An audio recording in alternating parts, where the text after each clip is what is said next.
Magandang umaga po sa inyo lahat mga kapuntos dyan na nakaantabay sa ating YouTube channel ito sa Punto por Punto. Sa umaga pong ito meron po tayong tatalakayin kasi ito ay review, ito ay recap video sa isa pong nagtanong sa Punto por Punto na sabi niya meron siyang ayaw gawin kasi kasalanan daw pero ginagawa niya. No?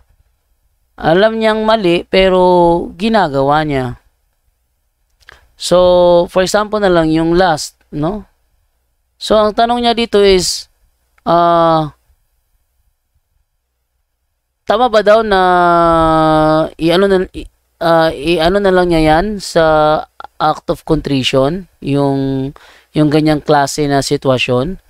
So, pakinggan natin kung paano siya sasagutin ng Punto por Punto team. Okay? So, sa mga bago po sa aming channel, please po don't forget to hit the subscribe button at the notification bell para maging notified kayo sa bawat video na ilalabas ko po sa channel na ito. Kaya wag na po nating patagalin. Yo, simulan na po natin.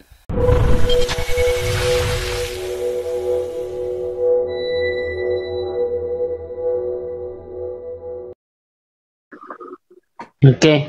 So, sunod naman natin, tatanong naman dito naman si J. Samson. J. Samson, good evening. Po sa lahat. Ay, may tanong lang po ako. Yes. Kasi po, yung bang, example po, yung bang, hindi, for example, parang may temptation talaga na parang ayokong, parang meron ba talaga magsabi na hindi ko to gagawin pero ginagawa ko. Yung yung experience na ba na hindi ko dapat gagawin yung kasalanan na ito, ginagawa ko. Tapos pagkatapos nun, okay lang po yun, magpe-pray na lang po ako ng act of contrition. Okay, Brother Angel Dory, Angel Santos. Hello po. Salamat po sa tanong, no. Yan laging iniisip ng mga tao. Pwedeng lalo na ang ibang sekta. Naalala ko tuloy si Brother Eli Soriano. Sinabi niya noon na may nagtanong sa kanya, paano po itong ginawang kasalanan? Paano po itong ginawang kasalanan? Ang sasabihin na ni Brad Eli Soriano sa inyo, sasabihin niya, hingi mo lang ng tawad yan. No? Tapos okay na yon, hingi mo lang ng tawad sa Diyos, gano'n, no? But tandaan po natin, kagaya nga ng sinabi natin from the beginning, even in the Old Testament po, hanggang New Testament, Old Testament, pag nagkasala sila, yung mga Israelita noon, maghahandog sila po, no, ng mga hayop at kung ano-ano pa sa dambana. At ang maghahandog nun, yung mismong pari para sa kasalanan nila. In other words, magmula noon pa man, pinadadaan sa mga hinirang ng Diyos, sa mga pari ng Diyos. Hanggang New Testament, nagpatawad si Jesus, hindi niya sinabing, humingi ka ng tawad diretso sa Diyos, sa Ama. Hindi. Binigyan, nung nagpatawad siya, sabi niya, may karapatan ng taong magpatawad ng kasalanan. Yung karapatan ni Jesus, ibinigay po nung umalis siya rito, ipinasa niya yung kapangyarihan sa mga apostol. Maliwanag po yan, Maliwanag po yan, sabi niya sa John chapter 20, 21-23, kung ano man ang pinatawad niyo. In other words, at yun sa Santiago chapter 5, verse 14 to 16, maliwanag yun na lumapit ka kapag may sakit ka sa mga elders of the church, so sa mga bishop o pare. At doon din i-ano mo yan, kasalanan mo. At ipaliwanag mo, ihingi mo ng ang kasalanan mong yan, lalapit ka po talaga, hindi pwede mag-direct sa Diyos. So, you need to confess po. Yung sinasabing yung nagkasala ka, you need to confess, go to church po. At ang simbahan po, ang hindi po nagpapatawad ang pare, no? Kaya nga sasabihin sa iyo, pinatatawad ka na. Pinatatawad kita sa pangalan, no, ng Ama, ng Anak, ng Espiritu Santo. So dadaan po tayo. Kailangan po tayo talaga mag-umpisa, hindi po direct, hindi po pwede Biblical po yun at turo ng simbahan at ng Biblia. Yun lang po. Maraming salamat.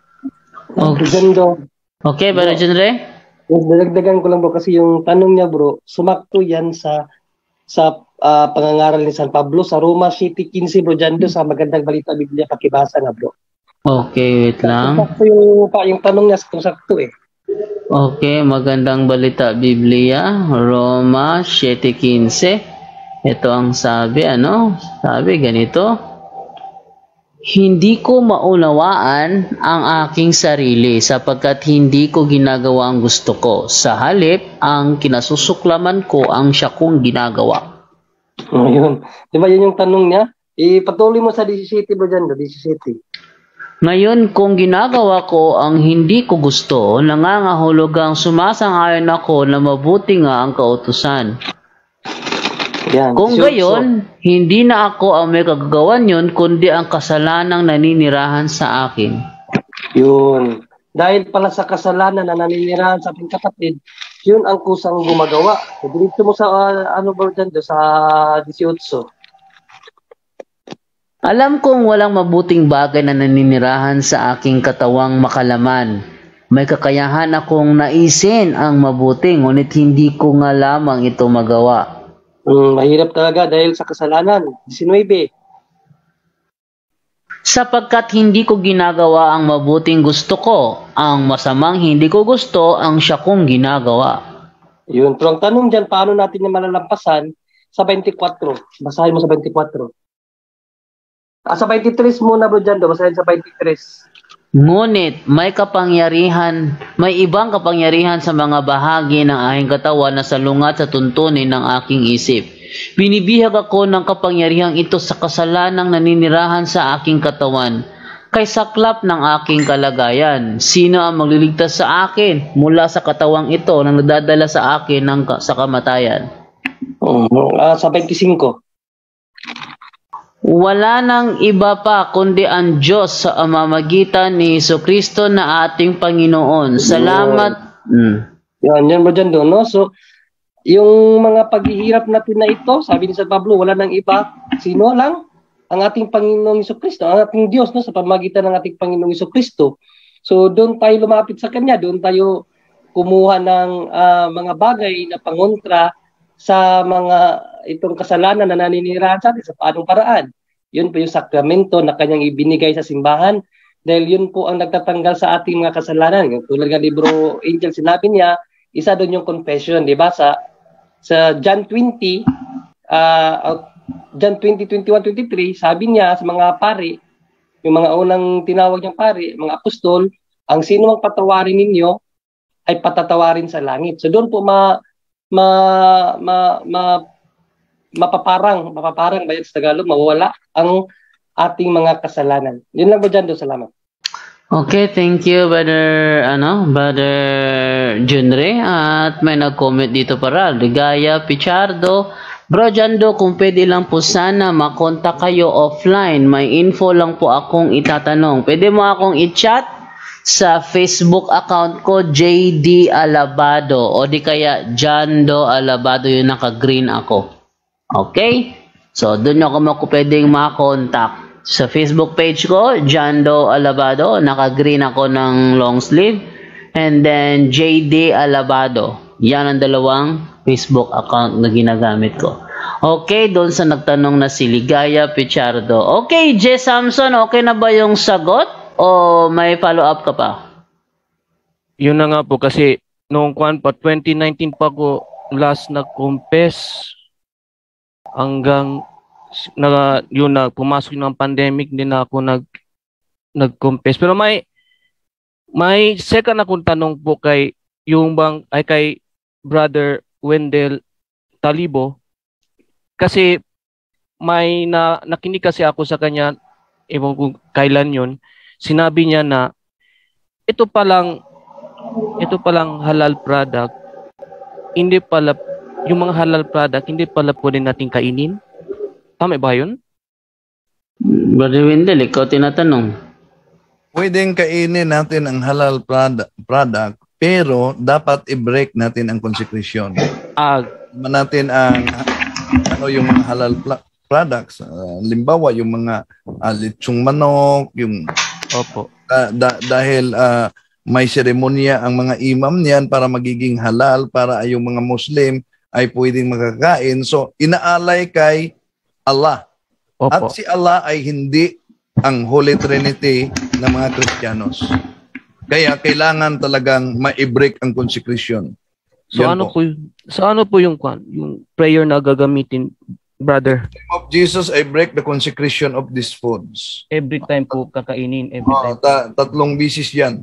In the name of Jesus, I break the consecration of these foods, and I command all evil spirits associated with this consecration, depart right now and never return. Pero, kapatid, mas mabuti na gawin mong bahagi sa role of life na mangungumpisal talaga sa labing madaling panahon, no? Yun po ang importante. Bakit? Batay sa binasa ni Brad John Ray kanina, yung Roma Kapitulo 7, versikulo 23-24, yun po'y pahiwatig sa tinatawag na concupiscence. Ano po yung concupiscence? Due to the explosion of the original sin, meron tayong concupiscence, our attraction to commit sin. No? Ma-attract talaga tayo. Yung concupiscence, hinahati yun hinahati yun sa tatlo. Una, yung pride of life. Ano ba yung pride of life? Sa pride of life, tatlo sa 7 capital sins nandiyan. Una, ang pride, anger, envy. Yon. Yon ang kasalanan direkta sa impyerno. Kasalanan din ng mga fallen angels. Yon ang pride of life. Pride, anger, envy. At mayroong tinatawag na concupiscence of flesh. Yon din ang tatlong 7 capital sins na napaloob, ang gluttony, lust, and sloth, katamaran. At yung tinatawag na concupiscence of eyes. Ano ba yun? Yung greedy. No? Kaya, para mapaglabanan natin yan, kailangan talaga na itong 7 deadly sins ay ma-develop natin ang 7 holy virtues. Ano po ba yung 7 holy virtues? Yon ang humility, kindness, patience, diligence, temperance, abstinence, and chastity. Pero di natin ito makamit kung wala tayo sa grasya sa Diyos sa pamamagitan ng act of contrition at pangungumpisal sa lahat ng mga kasalanan na ating nagawa. At kung gawin natin monthly confession, tandaan natin ha, si Pope Francis, every 15 days, mangungumpisal siya. Kung ang Santo Papa, every 15 days, mangungumpisal, kita pa kaya? Yan po, kapatid. Okay. So, J. Johnson, okay na ba yan? Samson? Last na po. Okay, last. Yung Holy Rosary po ba, ilan beses po pinipray every day? Isa. Isang beses lang pwede? Okay. Sige po.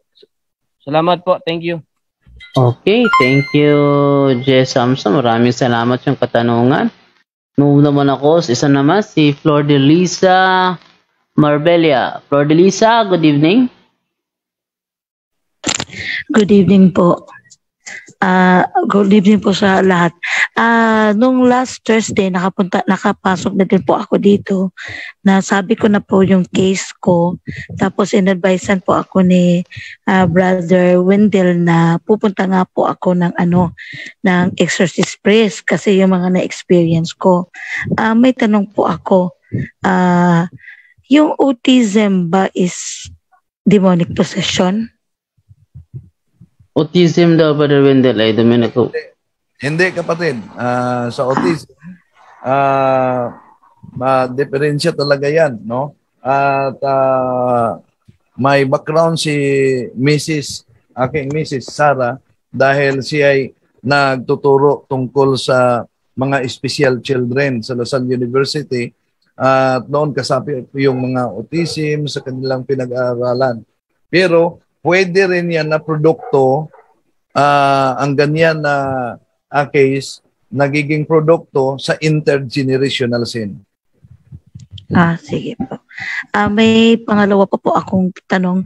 Kasi hindi pa po kasi ako nakapunta ng mag-exorcist priest kasi mahirap mag-leave sa trabaho. Pwede po bang sumali sa sacramental blessings? Oh, May po ako, may holy oil, may ganon.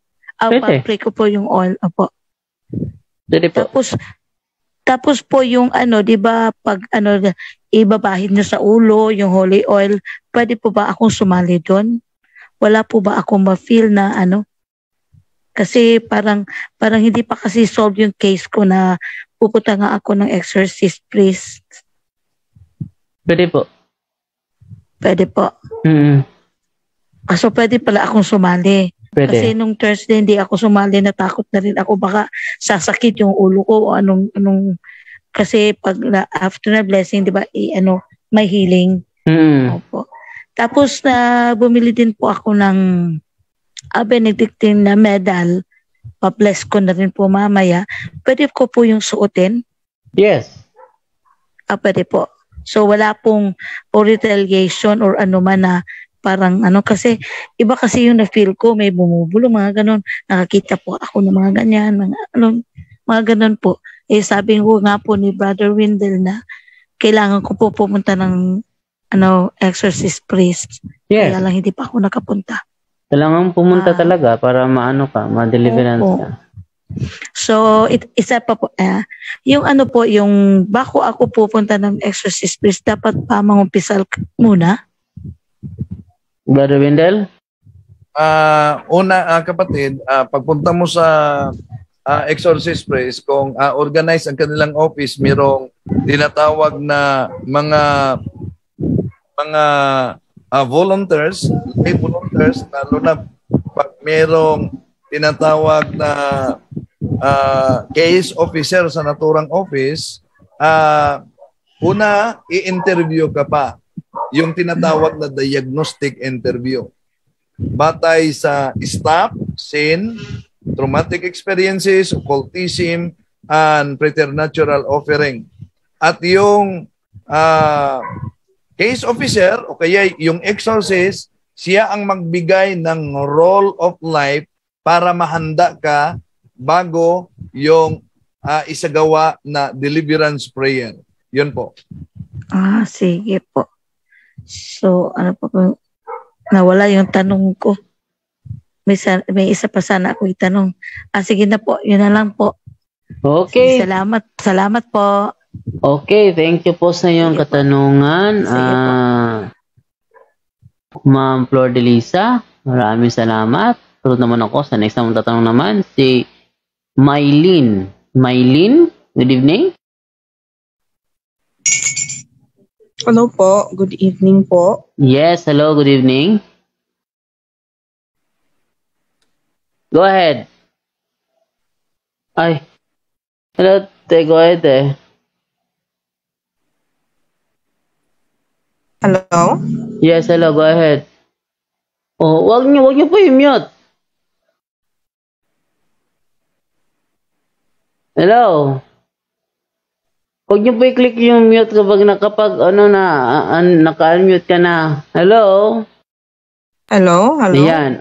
Go ahead. Okay, sorry po. May pinsan po kasi ako galing Thailand. Hindi po planado yung pag-uwi niya kasi namatay ho yung tatay niya. One night ho, the other night ho, nagro-rosaryo ho kami. Sumabay ho siya. Tapos, patapos na ho kasi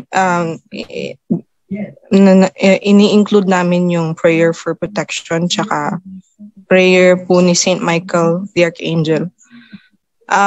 Di ho namin namalayan, nag-iba daw ho yung pakiramdam niya. May nakikita daw ho siyang smoke somewhere. Tas Tapos, hindi siya mapakali. Nag-listen siya ginawa to. Basta ho, iba ho yung pakiramdam niya. Tapos pagkatapos ho nun, bigla na lang ho siya, nagtanong siya kung ano yon, ano yung prayer na yon. Kasi may biglang nag-react siya po. Tapos parang sinabihan or in-advisean ni mama na nagtanong kailan ang last niyang confession or something. Siguro po, sabihin natin, naka-advise ho yung mama ko. Pero, siguro, mas maganda ho kasi na itanong ko dito para po ma-share ko ho sa pinsan ko. Mas mapaliwanagan pa ho siya. So, yun lang po. Ano po ang other advice? Oo nga. Black lagi nga. Smoke lagi. Oo na. So, yun po. Brother Wendell? Okay, kapatid, mas mabuti na makipagkita din sa exorcist kung mayroon man na malapit na exorcist sa inyong diocese.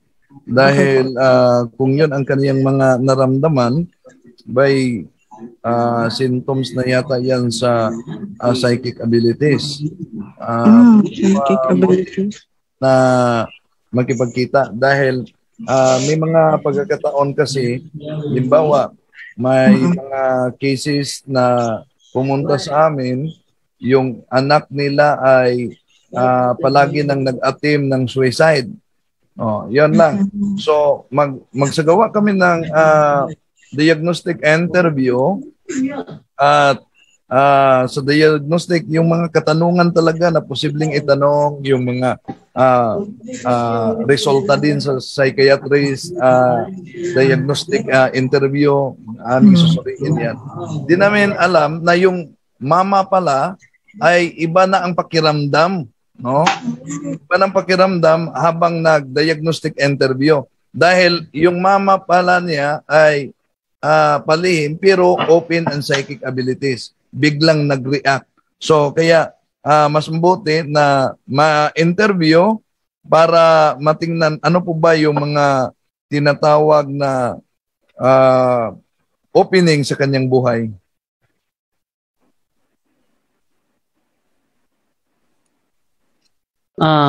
Okay, Ma'am Maylin.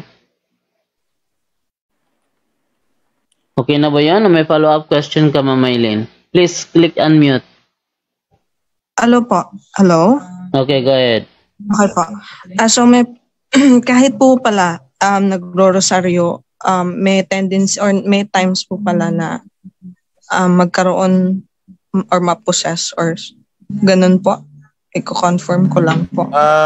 Yes. No? Bakit? Dahil may di naman ko lang pangalanan dahil si Chrissy. Meron pong mga cases na madre na open and psychic abilities. Meron ding cases na madre nasa tinatawag na demonic possession. Meron ding pare. At di lang yan, daming mga nagsisimba kahit na mga altar servers. No? So, kaya kahit nagsisimba tayo, nagro-rosary tayo, tignan talaga yung mga openings, yung staff, sin, traumatic experiences, occultism, and preternatural opening. Okay. Okay po. Maraming salamat po sa pagpapaunlak. Okay na po ako. Thank you.